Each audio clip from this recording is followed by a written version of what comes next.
Jinwoo's lips traced the edge of Maya's tattoo, hot and possessive against her dark skin. Her breath caught as Jinwoo's hands gripped her waist, pressing her harder against the wall. Blood stained his torn shirt. Not his blood. Never his. And the danger radiating from him should have terrified her. Instead, it set her on fire. Mine, he growled against her shoulder, teeth grazing the fresh ink that had started all of this. The lotus and serpent design that marked her as his property. Not yet. Not yet, Maya gasped, but her hands were already in his hair, pulling him closer, contradicting every word. He kissed her again, harder, deeper, swallowing her protests. His thumb traced her jaw, her throat, down to where her pulse hammered against her collarbone. She could taste whiskey and violence on his tongue, could feel the barely controlled power in every movement of his body. "Everything about you is mine," Jinwoo murmured, his Korean accent thickening with desire. This skin, this fire, this defiance. His hand slid up her spine to the tattoo. Especially this. Maya should have fought, should have pushed him away, should have remembered that just days ago she was just a tattoo artist trying to survive, and now she was tangled up with a man who killed without hesitation. But when his mouth found hers again, desperate and demanding, she kissed him back like her life depended on it. Because maybe it did. Let's rewind. Let's go back to where this all started.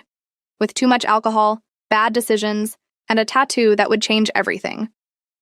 So here's a fun fact about getting blackout drunk in New Orleans.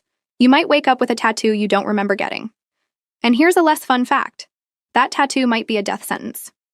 Maya stands in her cluttered bathroom, mascara smudged down her cheeks, her braids going in every direction, holding up her phone's camera to get a better look at what drunk Maya decided was a brilliant idea last night. A lotus flower with serpent coils wrapping through the petals, Korean characters flowing beneath like water. The tattoo is fresh, angry red, and absolutely beautiful. But Maya has no memory of getting it. Her green eyes widen as she takes in the detail, the artistry, the sheer permanence of what she's done.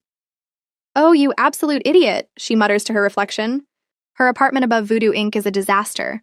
Half-finished paintings propped against every wall, tattoo designs pinned up like wanted posters, empty wine bottles from what was supposed to be a creativity session scattered across her coffee table.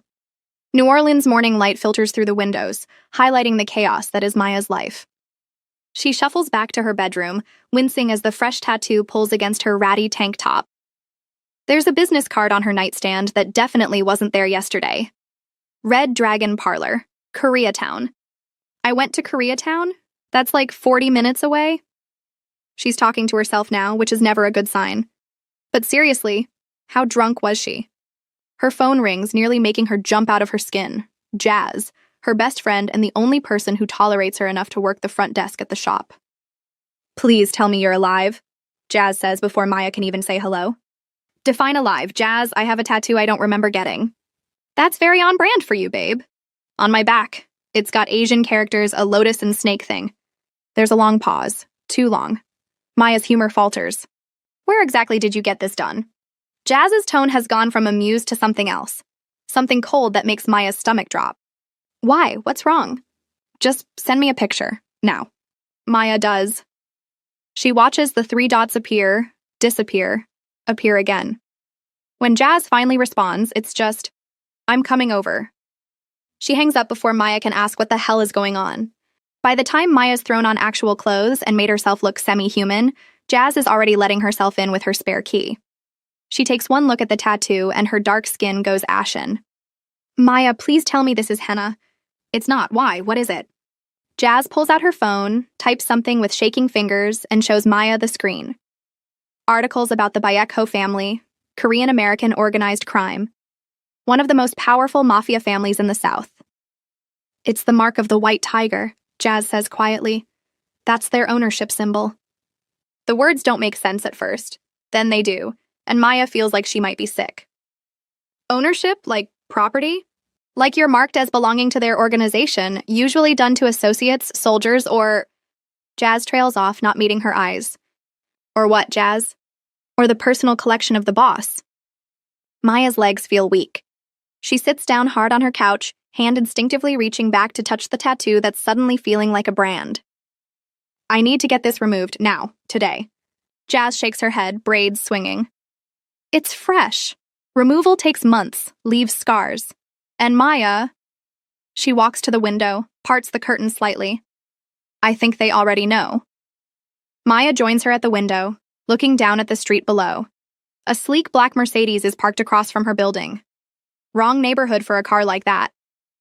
As she watches, a man in an expensive suit leans against it, looking directly up at her window.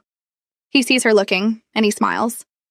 Before this story goes any further, pause right here and drop a comment telling me where you're watching from. Because what happens next is going to get wild, and we need to know who's on this ride with Maya. The next morning comes too fast. Maya barely slept, nightmares of shadowy men and permanent marks keeping her awake until dawn. When she finally drags herself down to open Voodoo Ink, she's still wearing a loose tank top because anything else hurts the fresh ink. The shop is her pride and joy.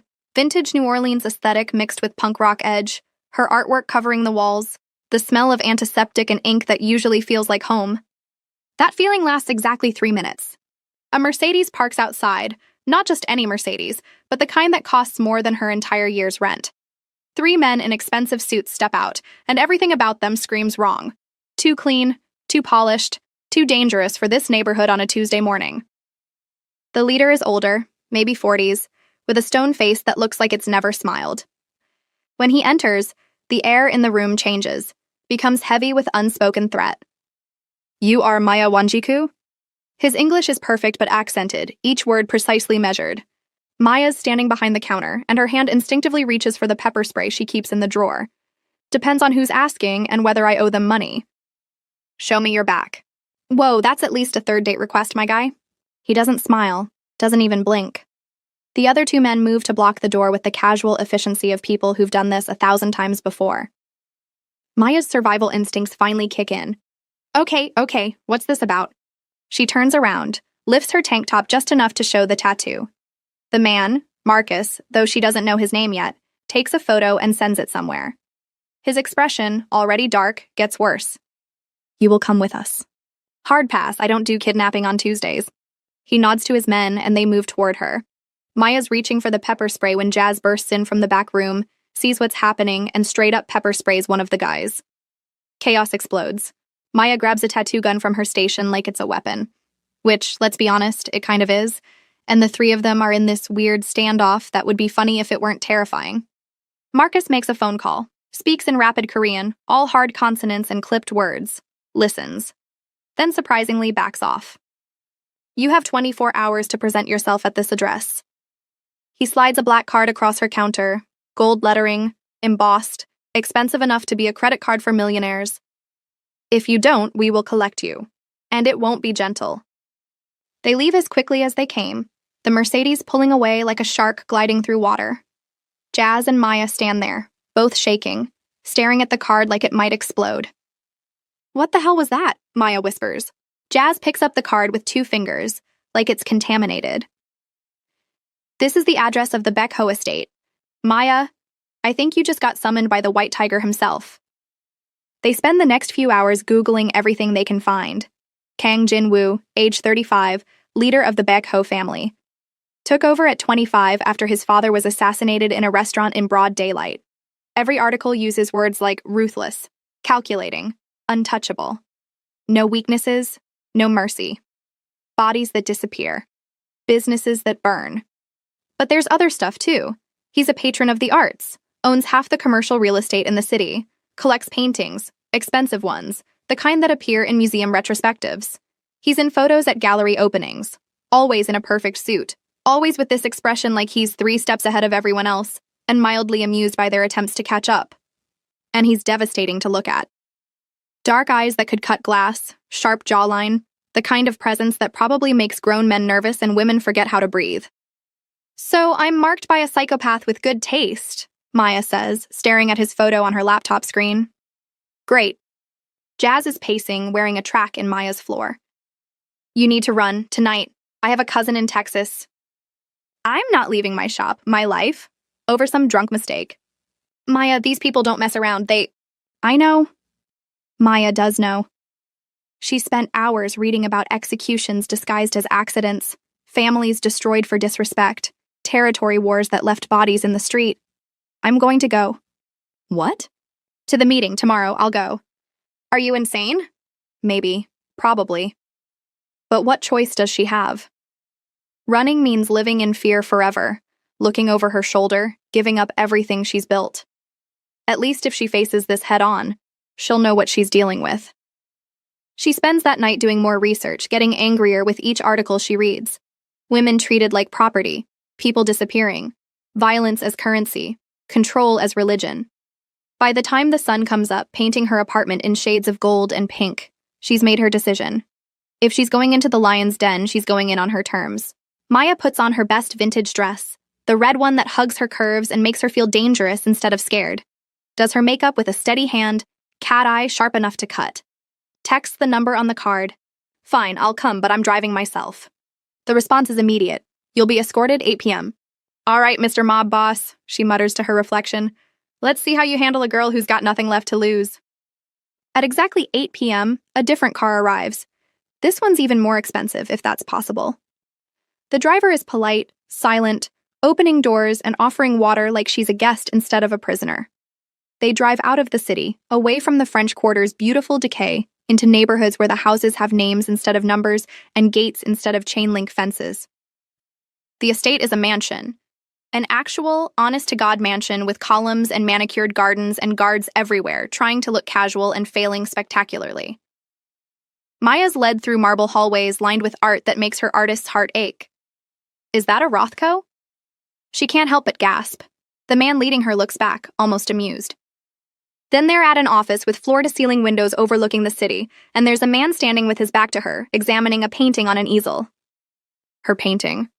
One she sold months ago at a gallery show, a piece about loneliness in crowded rooms that she'd poured her soul into. Maya Wanjiku. His voice is smooth, cultured, with an accent that speaks of international schools and expensive education. You're late. Traffic, she says, proud that her voice doesn't shake. You know how it is. He turns around, and every sarcastic comment dies in her throat. The photos didn't do Kang Jin-woo justice. In person, he's overwhelming. Perfectly tailored charcoal suit that probably costs more than her car. Dark eyes that seem to see right through every defense she's ever built. Presence that fills the entire room like smoke. Their eyes meet and the air feels electric, charged, dangerous. Do you know what you've done? He asks. And there's something in his voice, amusement, curiosity. I'm guessing I crashed one of your guys' parties and passed out in a tattoo chair? A slight smile curves his lips. Dangerous. You stole a bottle of soju from my nephew's bachelor party. Got into a drinking contest with my men. Won, somehow, which impressed them considerably. Then demanded they take you to a tattoo parlor. You chose that design from a book and insisted it be placed exactly where it is. That sounds like drunk me, she's an idiot. That design is only worn by 3 people in this city. Myself, my brother, and my late father. It signifies claim, ownership, that you belong to the Beck Ho. He walks closer, each step measured and precise. Every instinct Maya has tells her to back up, to run, to do anything but stand there. She holds her ground. Well, I don't, so we'll just remove it, I'll apologize to drunk me, and we're done. It's not that simple. He's close now. Too close. She can smell his cologne, expensive, cedar, and something else. Something that makes her head spin. My men saw you wearing it. Word has spread through certain circles. Other families now think you're under my protection, or that you're... He pauses. Mine. So tell them I'm not. In my world, perception is reality. If I say you're not mine, you become vulnerable. A target. The Yakuza. The Russians. The Italians. They'd take you just to prove they could. Just to show that I'm weak. That I can't protect what I claim. The reality of her situation crashes down like a wave. Maya feels trapped, cornered, like prey that's just realized the predator's been there all along. So what are you saying? I'm saying the mark stays, and you have 2 choices. His voice is calm, matter of fact, like he's discussing a business arrangement instead of her entire life. You can accept my protection willingly, live here under my care, as my companion, or I take you by force and you live here as a prisoner. Either way, you're not leaving until this situation is resolved. Maya stares at him. Then she laughs. Actually laughs. and it echoes in this ridiculous office with its expensive art and floor-to-ceiling windows. You're serious? Completely. Those are terrible options. They're the only options. Something in Maya snaps. Maybe it's the fear.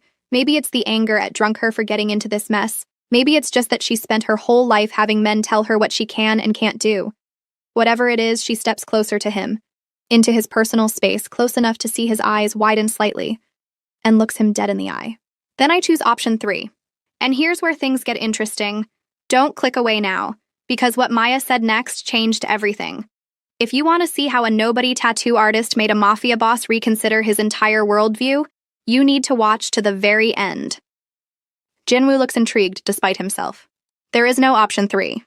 Sure there is. Here it is. I stay. I play along with your little protection fantasy, but I'm not your prisoner, and I'm definitely not your companion. I'm me. I do my work. I live my life. And if you want anything more than that? She steps even closer, bold enough to be stupid, reckless enough to be brave. You're going to have to beg for it. The room goes completely silent. Maya can hear his men shifting behind her, tense, probably reaching for weapons. No one speaks to him like this. She can see it in their faces, in the way Jinwoo's jaw tightens. He studies her for a long moment, dark eyes roaming her face like he's memorizing every detail. You think you can make me beg? I think you're used to people being terrified of you.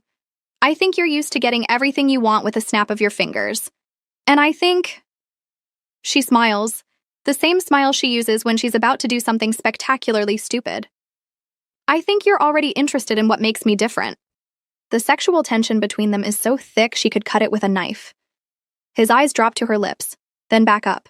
Something dangerous flickers in his expression. You're either very brave or very stupid. I'm a tattoo artist who grew up in the 9th Ward. I've had knives pulled on me for charging too much. I've had drunk tourists try to rob my shop at 3 a.m. I've survived Hurricane Katrina and its aftermath. But I've also learned something about men like you. She pauses. You're bored. Nothing challenges you anymore. Everyone either fears you or wants something from you. But me? She shrugs. I'm a challenge. Jinwoo is quiet for so long Maya thinks he might actually just have her thrown out. Or shot.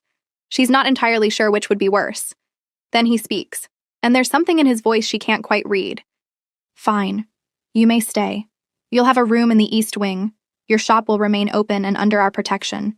You'll attend certain events with me to maintain appearances, and we'll see. He leans in, and his breath is warm against her cheek, making her shiver despite herself. How long your bravado lasts. Maya doesn't flinch, doesn't back down. Looking forward to it? The first week is surreal. They move her into the mansion. Her room is gorgeous, all silk sheets and marble bathroom, and a view that makes her want to paint at sunrise.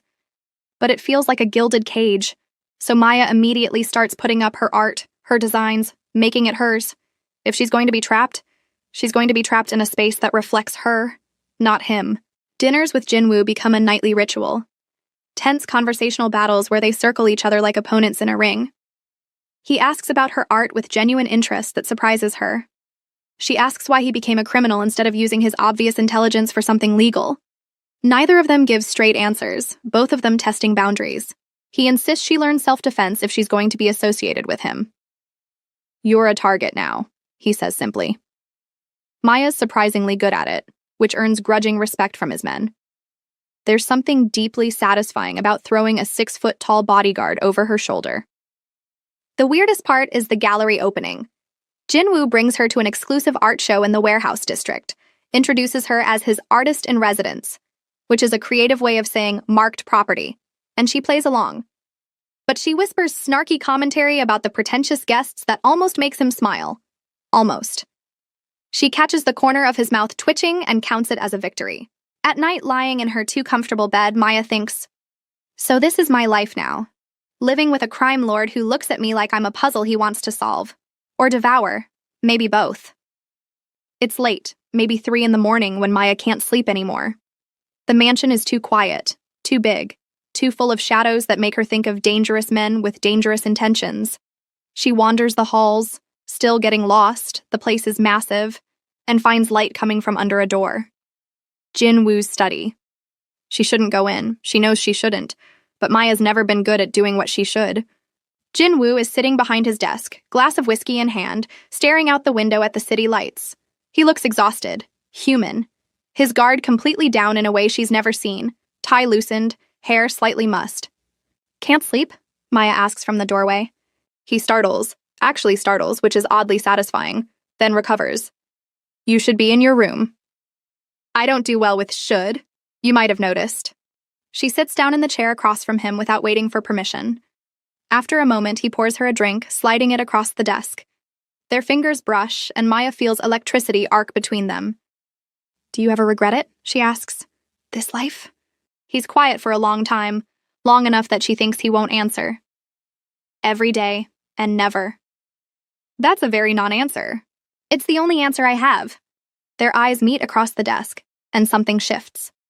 The tension between them changes from antagonistic to something else. Something charged and dangerous and inevitable, like a storm building on the horizon. He reaches out, almost touches her face, then pulls his hand back like she's burned him. "You should go," he says quietly, but there's no force behind it. "What if I don't want to?" Before he can answer, his phone rings. His expression hardens instantly, all that vulnerability disappearing behind walls so high and thick Maya can almost see them. He answers in rapid Korean, his voice sharp, commanding. Then stands. "Get to your room, lock the door, don't open it for anyone but me." "What's happening?" "Now, Maya." The command in his voice makes her move without thinking. She runs back to her room, locks the door like he said, then she hears it, shouting from somewhere in the mansion, orders being barked in Korean and English. Gunfire in the distance, sharp cracks that make her flinch. Maya's heart is pounding so hard she thinks she might pass out. Hours pass. The house goes silent, which is somehow worse than the noise. Maya's sitting on her bed, clutching a heavy lamp like it's a weapon, when there's a knock at her door. "It's me," Jin-woo says through the door. Maya unlocks it, and her breath catches. He's covered in blood. His shirt is torn. There's a cut on his sharp cheekbone. His knuckles are raw and bleeding. But he's alive, and the relief that floods through her is almost overwhelming. Without thinking, she pulls him inside, closing the door behind him. "Jesus, what happened?" "The Kuzlov Bratva, Russians. They made a move on our territory. They wanted you." "Me? Why?" "To send a message. That I'm weak. That I can't protect what's mine." "I'm not yours," Maya says automatically, but her voice is shaking. He grabs her wrist, pulls her close. His voice is rough, raw, stripped of all pretense. "Aren't you?" Everything stops. The adrenaline, the fear, the blood on his expensive shirt, the way he's looking at her. It all crashes into something else. Something Maya's been fighting since the moment she met him. Raw, desperate attraction that has nothing to do with logic and everything to do with chemistry. Her hands go to his chest, feeling his heartbeat racing under her palms, strong and alive. "This is a terrible idea," she whispers. "The worst." But neither of them pulls away. He cups her face with hands that have killed people, thumb tracing her jaw with surprising gentleness. Maya's shaking, but not from fear anymore. "If we do this, everything changes," he finishes. "I know." He kisses her. Hard, desperate. Weeks of tension exploding between them like a bomb. Maya kisses him back just as fiercely, hands in his hair, pulling him closer, tasting blood and whiskey and danger. He lifts her effortlessly, pressing her against the wall, and she gasps against his mouth. His lips move to her neck, finding the edge of her tattoo, and his voice is rough against her skin. "Mine?" "Not yet." Maya can barely speak, can barely think through the heat. His phone rings again. He ignores it. It keeps ringing, insistent, breaking the moment like glass shattering. Finally, he pulls back, both of them breathing hard. They stare at each other, both knowing they've just crossed a line they can't uncross, opened a door that won't close again. "I need to—" "I know, go." He hesitates, then kisses her once more. Softer this time. A promise of unfinished business. "We're not done. Not even close." He leaves. Maya touches her lips, then reaches back to trace her tattoo. The weight of what just happened settles over her like a blanket, heavy and warm and terrifying. The next morning, Maya wakes up expecting to see him, to talk about what happened, to figure out what the hell they're doing, to address the elephant in the room. Instead, Marcus comes to her room, his expression carefully neutral. Pack your things, he says without preamble. Excuse me? You're being moved for your safety. Maya's heart sinks like a stone. Where's Jinwoo? Marcus looks uncomfortable, which is alarming because Marcus never looks uncomfortable. He left before dawn. He asked me to tell you, this arrangement isn't working. You're being relocated to a safe house in the Garden District. You'll stay there until he determines the threat level has passed. He's sending me away? It's for the best. The sting of rejection hits harder than Maya expects.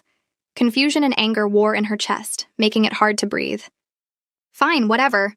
The safe house is beautiful. Historic Garden District mansion with high ceilings and crown molding, and the kind of architecture that usually makes Maya's artist soul sing. But it's isolated. Quiet. Too quiet. As she's unpacking, she finds a note on the bed in handwriting she already recognizes. I can't protect you if I'm distracted by you, and I can't afford distractions. Forgive me. K. Maya crumbles it in her fist. You coward. That's when the lights go out. All of them. Every single light in the house dies at once, plunging everything into darkness. Her phone has no signal, no bars, nothing. Marcus, she calls out, trying to keep the panic from her voice. No answer. The house is completely silent in a way that makes her skin crawl. Then she hears it. A door creaking open downstairs. Footsteps. Multiple people. Whispering in a language she doesn't understand. Russian, maybe. Definitely not English. Oh no. Maya's backing away from her bedroom door when it slams open. A man she's never seen before stands there. Scarred face, cold eyes, smile that makes her blood run cold, and her fight-or-flight instinct scream. His accent is thick when he speaks. Boss will be very pleased to have White Tiger's little bird. Everything goes black. If you are hooked already, smash that like button and comment if you want part 2. But here's a fair warning. There's blood, there's heat, and there's a confrontation that'll make your jaw drop. See you in the next part, if you can handle what comes next.